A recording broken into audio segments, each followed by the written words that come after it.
በጸጋ ነው የዳንኩት እንዲሁ በጸጋ ነው እንዲሁ በጸጋ። ጸጋን ሾው ሰብስክራይብ ያድርጉ። ሰላም እንዴት ናችሁ? ውድ የጸጋ ሾው ቤተሰብ ተመልካቾቻችን፣ ጸጋ ሾው የተሰኘውን ፕሮግራማችንን ጀምረናል። ጸጋው በህይወታቸው በአገልግሎታቸው በዘመናቸውና እግዚአብሔር በረዳቸው መንገድ የተገለጠባቸውን አገልጋዮች በመጋበዝ ለእናንተ መልእክት እንዲሁም ደግሞ እንድትባረኩበት የምናደርስበት ዝግጅታችን ነው። ዛሬም እንደተለመደው በተለይ ደግሞ ሳምንት ከጋሽ ንጉሴ ቡልቻ ጋር ቆይታ አድርጌ ነበረ። ሁለተኛው ክፍል ይዘን ወደ እናንተ የምንቀርብ ይሆናል። ከአፍታ ቆይታ በኋላ ተመልሼ እመጣለሁ። ባላችሁበት ጠብቁኝ። እንዲሁ በጸጋ ነው የዳንኩት እንዲሁ በጸጋ እንዲሁ በጸጋ ነው እንዲሁ በጸጋ። ጸጋን ሾው ሰብስክራይብ ያድርጉ። ውድ ተመልካቾቻችን ተመልሼ መጥቻለሁ። ጋሼ በነበረን ቆይታ ብዙ ወገኖች እንደተባረኩበት እንደታነጹበት ተስፋ አደርጋለሁ። በተለይ ጸጋ የሚባለው ነገር ምንም ግራ የሚያጋባ አይደለም፣ የሚያጨቃጭቅ አይደለም። እውነቱ እኮ ይሄ ነው። ምናልባት ያለመረዳት ወይም ደግሞ ቁጭ ብሎ ፍቃደኛ ሆኖ ያንን ነገር አንደርስታንድ የማድረግ ጉዳይ ነው እንጂ ይህን ያለም እንትን የሚል ነገር አይደለም የሚል ነገር አንስተን ነበረ። በጣም ደስ የሚል ጊዜ ነው እግዚአብሔር የሰጠን። ዛሬ ደግሞ እንግዲህ ጸጋ ሲባል የዳንበትን ብቻ አይደለም እንድንኖርም አቅም የሚሰጠን የሚያስችል የሚያስቀጥል ለመንግስተ ሰማያት ብቁ የሚያረገንም ነው የሚያስተምረን ነው ብለን አንስተናል እና የጸጋ ስጦታዎች ደግሞ አሉ መጽሐፍ ቅዱሳችን ላይ ኤፌሶን ምዕራፍ 4 ላይ የተገለጹም አሉ። ብዙ የጸጋ ስጦታዎች እንዳሉ እናውቃለን እና የጸጋ ስጦታዎች ደግሞ በቤተ ክርስቲያናችን በዘመኗ ባለችው በክርስቶስ አካል ውስጥ ይገለጣሉ። አንዳንድ ደግሞ ብዥታም አለ እንደሚታወቀው ማለት ነው። ይሄ ነገር ከእግዚአብሔር ነው ወይስ ከነንትና ነው የሚባል ነገር አለ እና ዛሬ እሱንም ደግሞ ክሊር ብናደርገው የተሻለ ነው። የጸጋ ስጦታ ማለት ምን ማለት ነው? ለምንስ ነው የተሰጠው? መቼም ዝም ብሎ አይሰጥም ሰጪው። እሱን ነገሮችን ብናነሳ ብዬ ነው። ጥሩ ነው በእውነት አንተ ቅድም መጀመሪያ ላይ ተናገርከው አለ ያዳነን ጸጋ፣ የሚያሰለጥነን ጸጋ፣ የሚያበቃን ጸጋ፣ ደግሞ ስጦታዎችን የሰጠን ጸጋ። ስለዚህ ይሄ ሁሉ ከጸጋው ነው እና የጸጋ ስጦታ የሚለው አንዳንድ ቦታ ላይ መንፈሳዊ ስጦታ ተብሎ ተተርጉሟል። ለምሳሌ አንደኛ ቆሮንቶስ 12 ላይ ስለ መንፈሳዊ ስጦታዎች ታውቁ ዘንድ እወዳለሁኝ ብሎ ስለሚል ወይም ስለ መንፈስ ነገር ስለሚል መንፈሳዊ ስጦታም ነው። የመንፈስ ቅዱስ ስጦታዎችም ናቸው፣ ግን የጸጋ ስጦታዎች ናቸው። እነዚህ ቃላት ይለዋወጡ እንጂ ሀሳባቸው አንድ ነው። በተለይ ግን የጸጋ ስጦታ መባላቸው በነፃ በእግዚአብሔር ቸርነትና ልግስና የተሰጡ መሆናቸውን ያሳያል። የመንፈስ ቅዱስ ስጦታ መባላቸው ደግሞ መንፈስ ቅዱስ ሲመጣ በሰው ላይ አብሮት ይዞት የመጣውን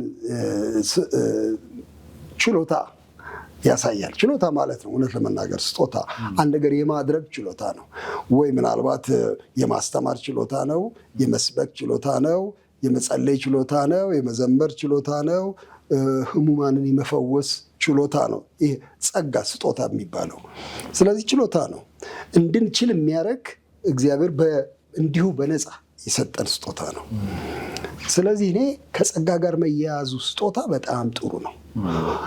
ለምንድነው በጣም ጥሩ የምለው? አንደኛ የሰው ፋብሪካ የሚያወጣው አይደለም፣ ቁርጥ አድርገን እንድናውቀው ነው። ከእግዚአብሔር የሚሰጥ ጸጋ ብቻ ነው። ባሰኘን ጊዜ እንደው ኪሴን በርብሬ እስቲ ደግሞ ምን ልስጥ እስቲ የሆነ ትንቢት ላውጣልህ እምለው አይደለም። እግዚአብሔር ከሰጠኝ ብቻ ነው የምናገረው ትንቢት። እግዚአብሔር ከሰጠ ብቻ ነው በጎ ነገር የማደርገው እና ስጦታ የሚለው ይሄ ጸጋ የሚለው በጣም ጥሩ ነገር ነው ብዬ እላለሁ። አንድ ሁለተኛ ቅድም ያነሳው ለምን ተሰጠ ይሄ የተባለ እንደሆነ እውነት ለመናገር በተለይ ኤፌሶን ምዕራፍ 4 ላይ በጣም ጥሩ አድርጎ ይገልጸዋል።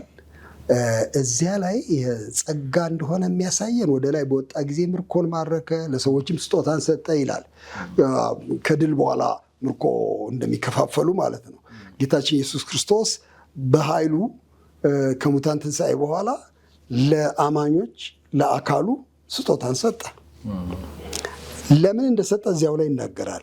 የእግዚአብሔርን ልጅ በማመንና በማወቅ ወደሚገኝ አንድነት ሙሉ ሰውም ወደ መሆን የክርስቶስን ሙላቱ ወደሚሆን ወደ ሙላቱ ልክ እስክንደርስ ድረስ እነዚህ ነገሮች ተሰጡ ብሎ ስለሚል ዓላማው ግልጽ ነው፣ የሚያሻማ አይደለም።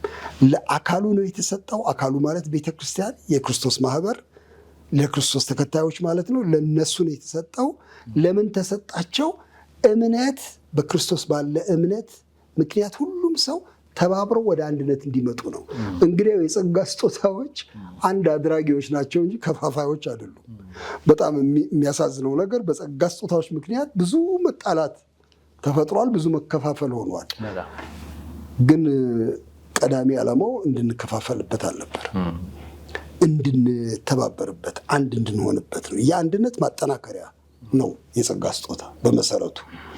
ስለዚህ ወደዚህ አንድነት እንድንመጣ ነው። ሁለተኛም ደግሞ ቅዱሳን አገልግሎት ለመስራት ይላል። አገልግሎት ለማገልገል የእግዚአብሔር ጸጋ ስጦታ ስለሚያሻን ነው። ይሄ አገልግሎት ምን ይሰራል ከተባለ ፍጹማን ለማድረግ ቅዱሳንን ምዕመናንን ወደ ፍጽምና ለማምጣት፣ ወደ ብስለት ለማምጣት፣ ወደ እድገት ለማምጣት ተብሎ ነው የተሰጠው እና በሌላ ቦታ ላይ አሁን አንደኛ ቆሮንቶስ 14 ላይ ስለ ስጦታ ያነሳና ሁሉ ለማነጽ ይሁን ይላል። ስለዚህ ዓላማው ግልጽ ነው።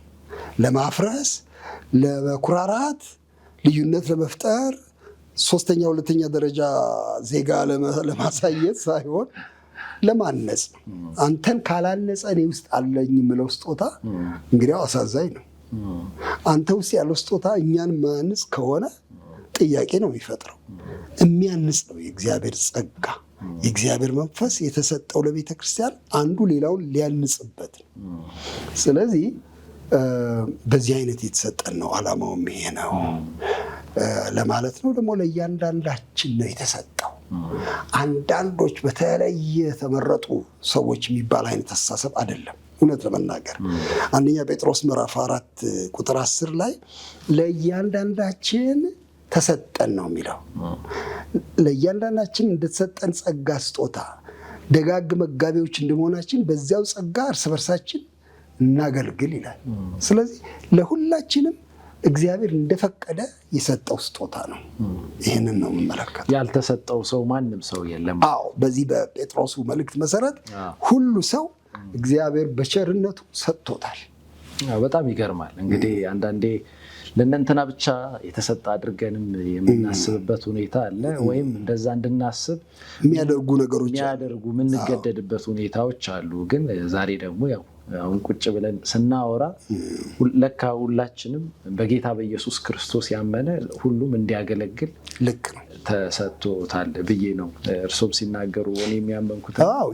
ደግሞ ይሄ አስተሳሰብ ደግሞ በተለይ የበለጠ ግልጽ የሚሆነው ቆሮንቶስ 12 ላይ የአካል ብልቶች ብሎ አይደል የሚያሳየው። ስለ ጸጋ ስጦታ ሲነጋገር አካልም ሁሉ አንድ እንዳይደለ፣ ብልቶች ሁሉ ልዩ ልዩ ስራ እንዳላቸው እንደዚሁ ደግሞ በቤተ ክርስቲያንም እግዚአብሔር ልዩ ልዩ ስጦታ እንዳስቀመጠ ይናገራል። ይሄን ምሳሌ ከወሰድክ እንግዲያው የአካል ብልቶች ሁሉ ስራ አላቸው ማለት ነው።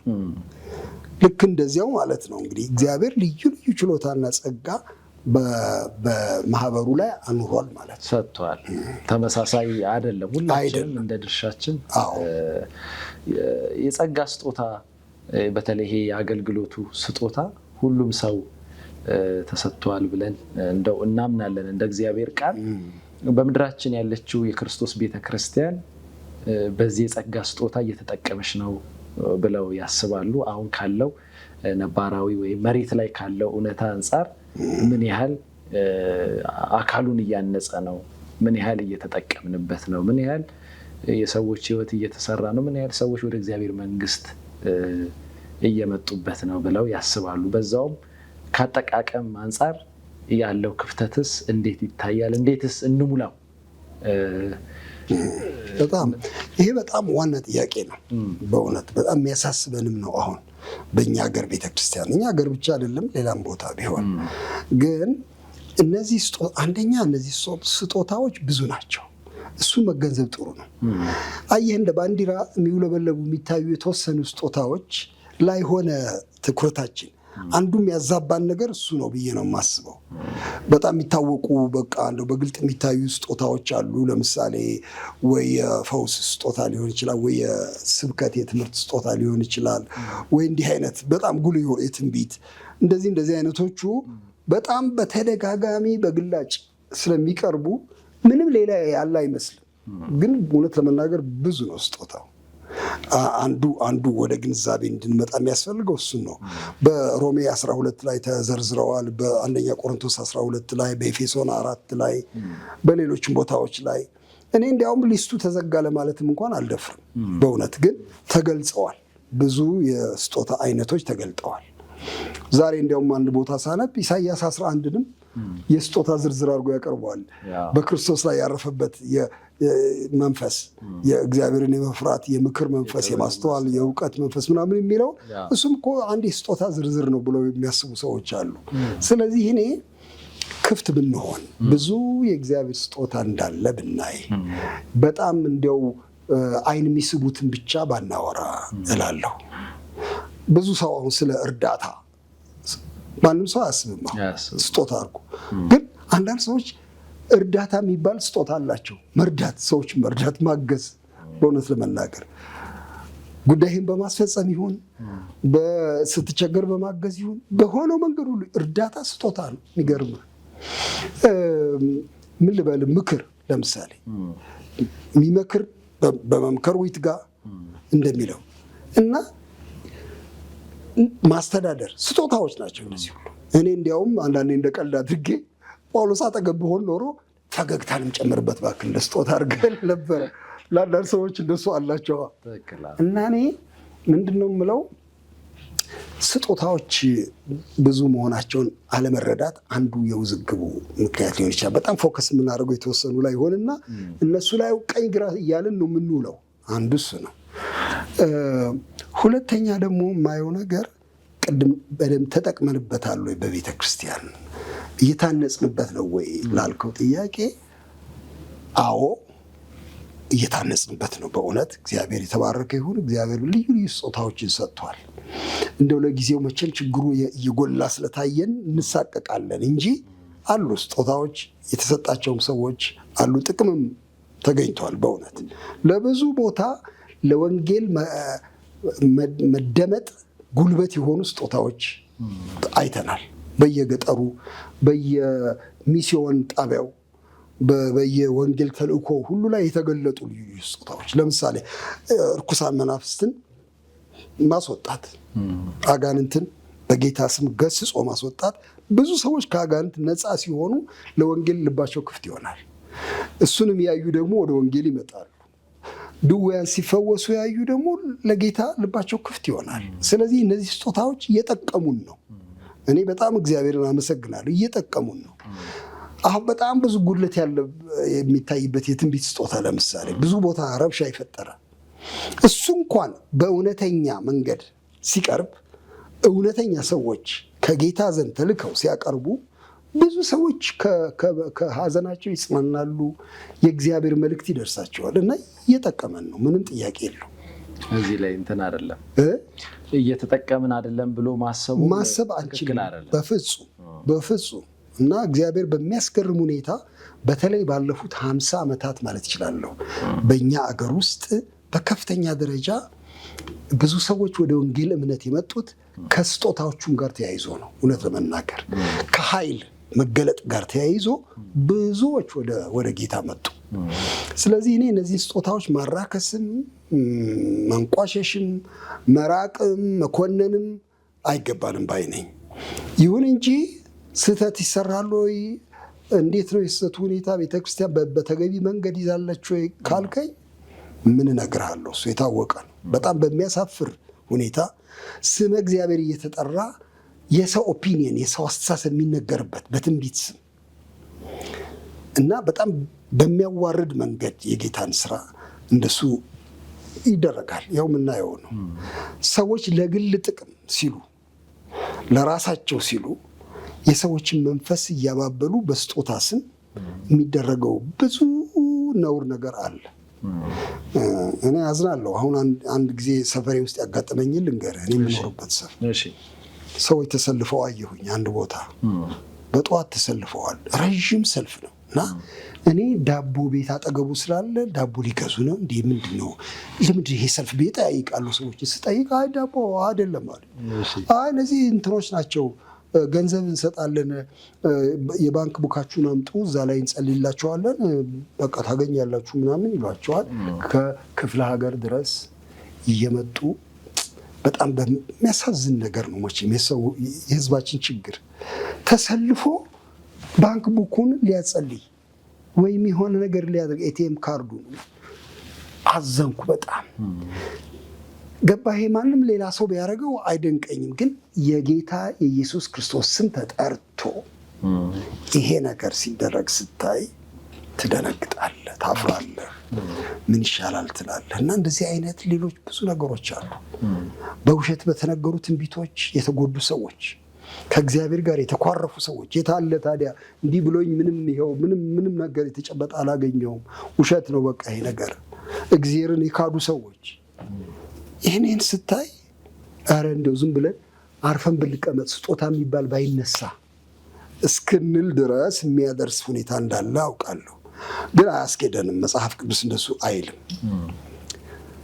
ስለተበላሸ የሰዎች አያያዝ ስጦታን እንድንሸሽና እንድንንቅ ወይም ከነገሩ ጦምደሩ ብለን ራሳችን እንድናገል ግን አልተጠራንም።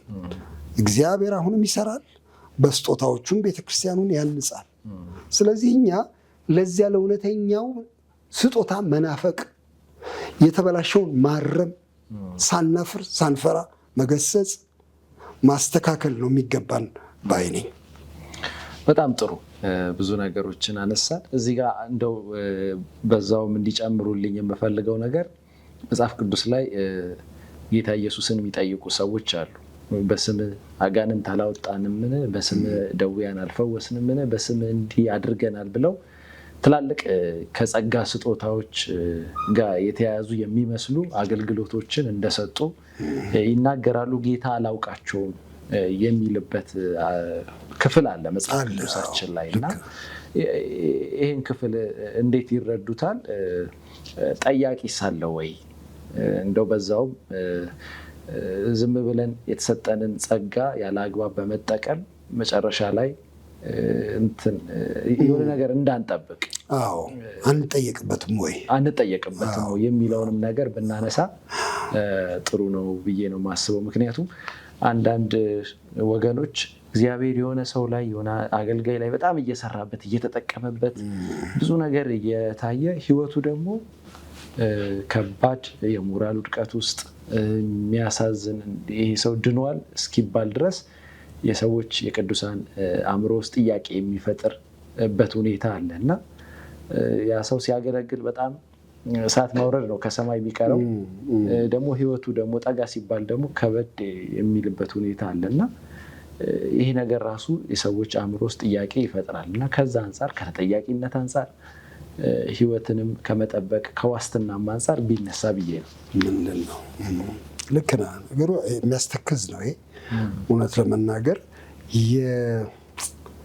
አየህ፣ አንደኛ ተጠያቂነት የሚለው በደንብ አለ። ለሱ እንደው ጥሩ ምሳሌ እዚያ ሉቃስ 12 ላይ ጌታችን የሰጠው ነው። ጴጥሮስ ይሄ ተዘጋጅታችሁ ኑሩ ብሎ ጌታ ሲናገር እኛን ይመለከታሉ ብሎ ጥያቄ ጠየቀ። አዎ ብሎ የሚሰጠው ምሳሌ ትዝ ይልህ እንደሆነ አንድ ሰው በቤቱ ላይ መጋቢ እንዲሆን የሾመው ማን ነው ብሎ ይናገራል። በቤተሰቦቹ ላይ እንዲመግባቸው በጊዜው የሾመው ልባም መጋቢ ማን ነው?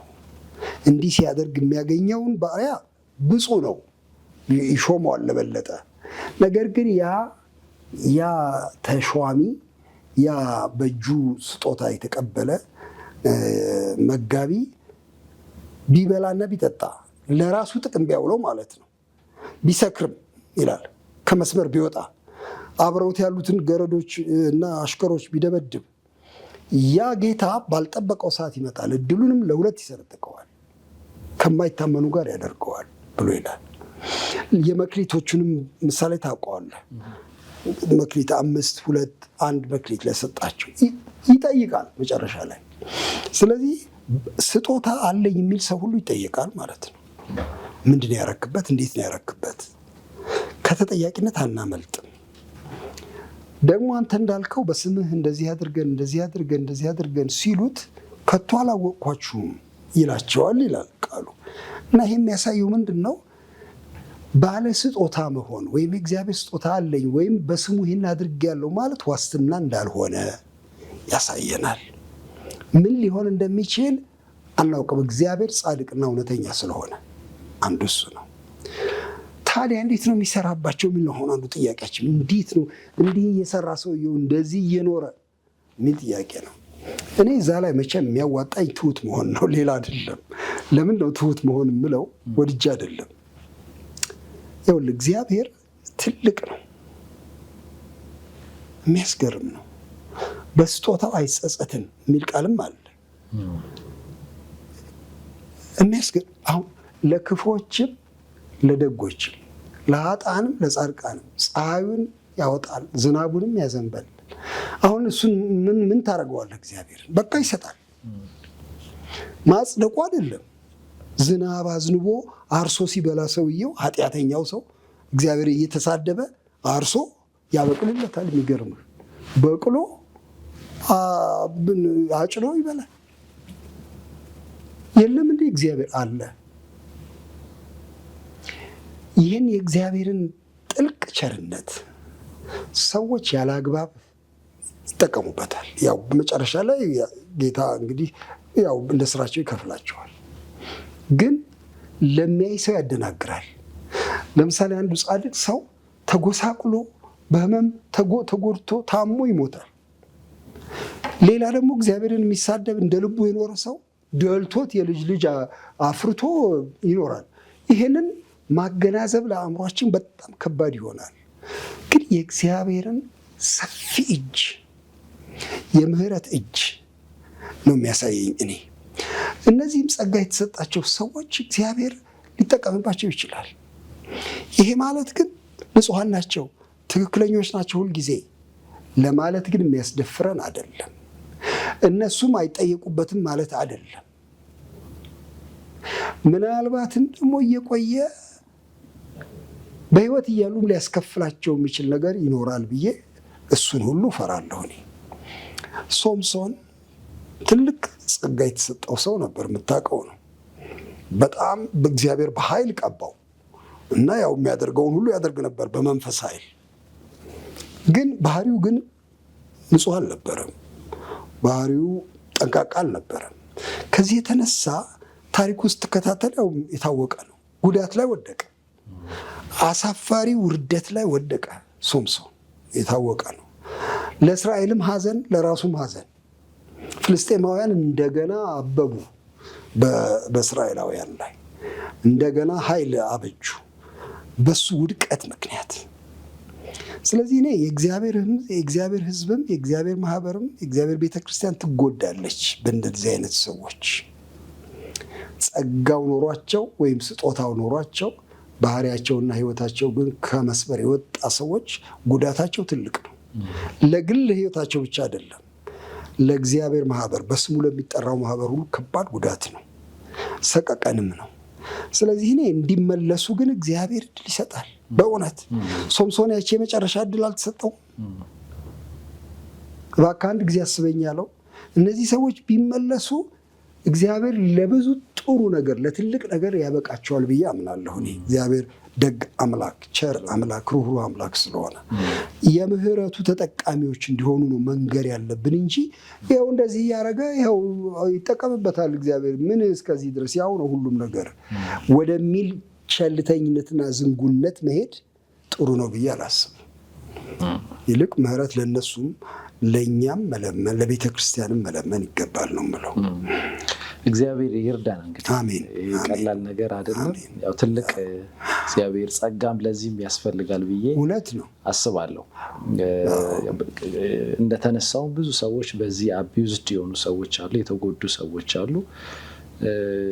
ግን የእግዚአብሔር አሁንም የቸርነት እጁ ትዕግስት ልቡ ቸልም ማለትም ደግሞ አያስፈልግም። ደግሞ አንድ ተጨማሪ ነገር ይወልህ ቅድም አንተ እንዳልከው ብዙ ሰዎች ተጎድተዋል። በጣም ትንቢት ተነገረኝ ጌታ እንዲህ ብሎኝ ግን ይኸው አልሆነም በሚሉ ተፈውሰሃል ተብዬ መድኃኒት ጥዬ ግን በሽታው ባሰብኝ።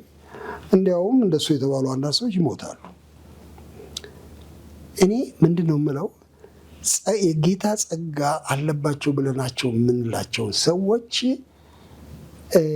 ሰዎች መሆናቸውን መርሳት ተገቢ አይደለም።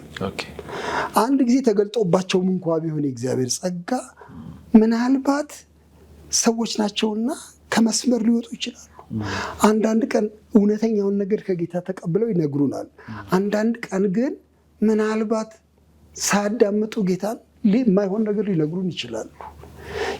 በእነዚህ ሰዎች ላይ መደገፍ ተገቢ ነው ብዬ አላስብም። እኔ እግዚአብሔር ሊጠቀምባቸው እንደሚችል አውቀን መጽሐፍም ይላል ደግሞ ፈትኑ ይላል። ይሄ እኮ ለምን ተጻፈ?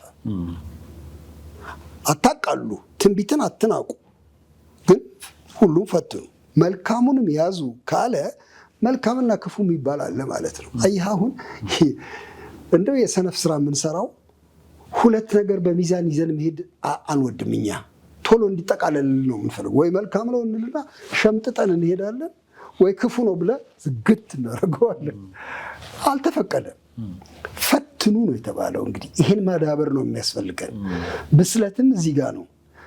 ይሄ እንኳን የጌታ ይመስለኛል። ምክንያቱም እንደ ቃሉ ነው እንደዚህ ብዬ እላለሁ፣ ፈትሻለሁ። ይሄ እንኳን ሰውየው ከራሱ ያወጣው ነገር ይመስለኛል። ምክንያቱም አንደኛ የጌታ ቃል እንዲህ አይልም፣ ሁለተኛ እውነታው ደግሞ እንደሱ አይደለም ምናምን ብዬ እንድፈትሽ መንፈሱን እንድፈትሽ ተጠርቻለሁ። ስለዚህ በዚህ ሚዛን ውስጥ ነው ክርስቲያን ማህበረሰብ መኖር ያለበት ማለቴ ነው። እግዚአብሔር ይባርኮት ጋሼ። ትልቅ የማንቂያ ደውል ነው ብዬ ነው የማስበው እና በዚህ ደግሞ የተጎዱትንም እግዚአብሔር ዛሬም በመንፈሱ ያጽናናቸው፣ ያጽናና፣ ያስባቸው። በእውነት ወደ ጌታ ዞር ይበሉ። በቃ እሱ ነው መንገዱ። ለሚያገለግሉትም ደግሞ እግዚአብሔር እንግዲህ የመመለስ ልብ፣ ራሳቸውን የማየት ልብ እግዚአብሔር እንዲሰጣቸው አሜን። በዚሁ መልእክታችን እናስተላልፋለን። እግዚአብሔር ይባርኮት ጋሼ። የመጨረሻ እንደው ጥያቄ ሳይሆን ምክር ወይም ደግሞ መልእክት ለቤተ ክርስቲያን፣ ለቅዱሳን፣ ለእግዚአብሔር ሕዝብ ቢያስተላልፉ በጣም ደስ ይለኛል። ያው ጊዜ ገደበን እንጂ ብዙ ጥያቄዎች፣ ብዙ ነገሮች የምንጫወታቸው ነበሩ። ግን ዛሬም ያው መንፈስ ቅዱስ በፈቀደው መጠን በጸጋ ላይ በደንብ አንስተናል፣ አውርተናል ብዬ ነው የማስበው። ለቤተ ክርስቲያን፣ ለቀጣይ ደግሞ ትውልድ፣ አሁን ላለችው ደግሞ ቤተ ክርስቲያን ምን አይነት መልእክት ያስተላልፋሉ? እኔ እንግዲህ ምንድነው ባጭሩ ማለት የምፈልገው አንድ ዋና ነገር ብቻ ነው። ኢየሱስ ክርስቶስ ትናንትናና ዛሬ እስከ ለዘላለምም ያው ነው፣ አይለወጥም። በጣም ተለዋዋጭ የሆነ ዓለም ውስጥ ነው ያለ ነው። የማይለወጥ ነገር የለም። ያው አሁን ቅድም ስለ ቴክኖሎጂ ስናወራ ነበር፣ ስለ ሚዲያ ስናወራ ነበረ። በጣም ብዙ ነገር ቶሎ ነው የሚለዋወጠው እና አእምሯችን ይወዛገባል። ግን ቋሚ ነገር አለ። ጌታችን ኢየሱስ ክርስቶስ፣ ቅዱሱ መንፈሱ፣ ልዑል እግዚአብሔር አባታችን አይለወጥም። ይሄ ተስፋችን ነው። የማይለወጥ ስለሆነ ሳንፈራ መልሰን ወደሱ እንድንመጣ አሁንም የሚቀበለን ጌታ እንደሆነ ቃሉ አሁንም የማይለወጥ ስለሆነ እዚያው ላይ እንድናተኩር በጣም ያበረታታናል እና በሚለዋወጥ ሕይወት ውስጥ በሚለዋወጥ ዓለም ውስጥ የማይለወጥ ጽኑ ስፍራ እንዳለ መገንዘብ ለቤተ ክርስቲያን ይጠቅማታል። ይሄ ከሆነ እንግዲያው ጸጋውም አይለወጥም። አዲስ ጸጋ የሚመጣ አይደለም፣ ወይም የተቀየረ ነገር። ያው ጸጋ ከዘፍጥረት ጀምሮ ስናየው የነበረ ጸጋ እስካሁን ድረስ አለ። በክርስቶስ ሞትና ትንሣኤ፣ በመንፈስ ቅዱስ መውረድ፣ በሌላም መንገድ ሁሉ የተገለጠ የእግዚአብሔር ጸጋ አሁንም አለ። አምነን አክብረን እና አመስግነን እንድንይዘው ነው። እኔ አንዳንዴ የማያስፈልጉ ውዝግቦችና ንትርኮች ውስጥ እንገባለን።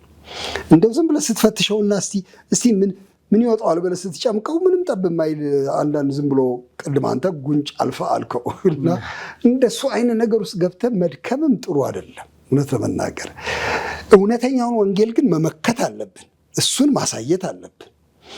ምካቴ ወንጌል ወይም ዕቅበተ እምነት የምንለው እሱ ጉንጭ አልፋ ክርክር አይደለም፣ ወይም ፋይዳ የሌለው ውይይት አይደለም። በጌታ ቃል ላይ የተመሰረተ ለሕይወታችን መታነጽ የሚጠቅም መሆኑን ማጣራት ጥሩ ነው። ሁሉ ለማነጽ ይሁን ተብሏል። ማነጽ ከሆነ መሰብሰብ ነው። ለመስማትም ማቆብቆብ አያስፈልግም። ለማውራትም ለመለፍለፍም መታገል አያስፈልግም። መታቀብ ይሻላል እላለሁ። በሚጠቅም በሚያንጽ ነገር ላይ ግን መዋል ጥሩ ነው። የማይለወጠውን ወንጌል እሱን መስበክ እሱ ነው የሚታየኝና እግዚአብሔር በረከቱን በሁላችን ላይ ያድርግልን። ቤተክርስቲያንን ያለም ልማት እግዚአብሔር አሜን። እግዚአብሔር አብስቶ ይባርኩት ጋሼ። በጣም ደስ የሚል ድንቅ ቆይታ ነበረን። በተለይ በሁለቱ ሳምንት ውስጥ ትላልቅ ሀሳቦችን የእግዚአብሔር ቃል እውነቶችን በማንሳት ብዙ መረዳቶች እንደተፈወሱ ጌታ ብዙ ነገሮችን እንዳስተካከለ ተስፋ አደርጋለሁ። ጸጋ ሾው ደግሞ እንግዳ የሆነው ስለመጡ ይህንን የመሰለ ቆይታ ስላደረግን ከልብ አመሰግናለሁ። እግዚአብሔር ይባርክልኝ እናንተንም። አሜን። ውድ የጸጋ ሾው ቤተሰብ ተመልካቾቻችን የጸጋ ሾው እንግዳዬ የነበሩት ጋሽ እንግዳዬ ብቻ ነበሩ። ከእሳቸው ጋር ድንቅ ቆይታ አድርገናል። እናንተም በቆይታችን በፕሮግራማችን እጅግ እንደተባረካችሁ እንደታነጻችሁ ተስፋ አደርጋለሁ። ይህን ፕሮግራም አዘጋጅቼ የማቀርበው ኤልያስ ወንድሙ ነኝ። ሳምንት እንደ ጌታ ፍቃድ በሌላ እንግዳ ወደ እናንተ የምመጣ ይሆናል። የጌታ የኢየሱስ ክርስቶስ ጸጋ ሰላም ከሁላችሁ ጋር ይሁን። እስከ ሳምንት ድረስ ቸርን ሰንብቱ። እንዲሁ በጸጋ ነው የዳንኩት፣ እንዲሁ በጸጋ ነው፣ እንዲሁ በጸጋ።